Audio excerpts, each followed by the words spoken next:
যারা আমাদের অতিথিরা এসছেন, আমি প্রশাসনকে অনুরোধ করব তাদের একটা করে গ্রুপ করে নিয়ে এসে আগে দেখিয়ে দিয়ে তারপরে আমরা তাদের গন্তব্যস্থলে পৌঁছে দেওয়ার ব্যবস্থা করব। এবং যারা হোটেলে আছেন, বিভিন্ন হোটেলে বা বিভিন্ন জায়গায় তাদের পুজো প্রসাদ এবং এই জগন্নাথ মন্দিরের ছবি পৌঁছে যাবে। আমি আইএনসি ডিপার্টমেন্টকে দায়িত্ব দিচ্ছি এই মন্দিরের ছবি এবং একটু করে প্রসাদ হলেও সামান্য সববার বাড়ি বাড়ি পৌঁছে দেওয়া সারা পশ্চিম বাংলায় এবং সারা ভারতবর্ষ যত বিখ্যাত মানুষ আছেন যারা ভালোবাসেন তাদের কাছে পৌঁছে দেওয়া। আজকের থেকে মন্দির উদ্ঘাটনের পর থেকে ইসকন দায়িত্ব নিয়ে রোজই ভোগ সেবা করবেন এবং আমরা অনলাইন থেকে শুরু করে সবটাই তারা তাদের যে সিস্টেম আছে সেই সিস্টেমের মধ্যে করবেন।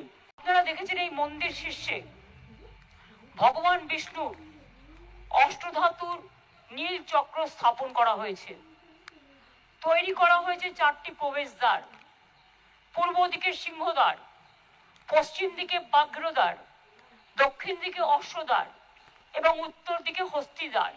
দক্ষিণ দিকে অশ্বদ্বার এবং উত্তর দিকে হস্তিদ্বার। এতে বিমান, গর্ভগৃহ, জগমোহন, নাট মন্দির, ভোজমণ্ডপ, গোপুরম এবং অন্যান্য প্রয়োজনীয় মন্দির সবই তৈরি করা হয়েছে। চৈতন্য দ্বারও তৈরি করা হয়েছে। রত্নবেদীর ওপর ভগবান জগন্নাথ, ভগবান বলভদ্র এবং দেবী সুভদ্রার পাথরের তৈরি বিগ্রহ যেমন আছে, তেমনি নিম কাঠের তৈরি জগন্নাথ, বলরাম, সুভদ্রাও আছেন। দারু মূর্তি প্রতিদিন সেটিতে পূজিত হবে। মন্দির চত্বরকে কেন্দ্র করে প্রায় 500-র বেশি গাছ লাগানো হয়েছে।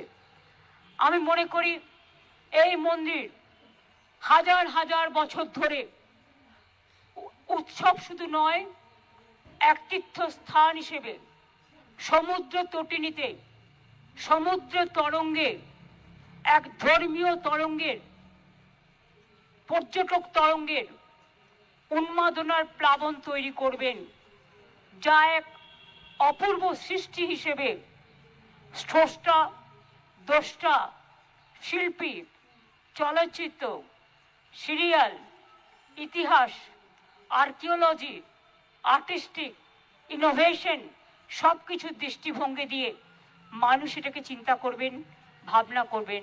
সবাইকে আহ্বান জানা যায়, সবাইকে রবীন্দ্রনাথ ঠাকুরের ভাষায় বলি, সবারই করি আহ্বান, সবাই আসুন। এই মন্দির আপনাদের জন্যই আর কিছুক্ষণের মধ্যে উন্মুক্ত করে দেওয়া হবে।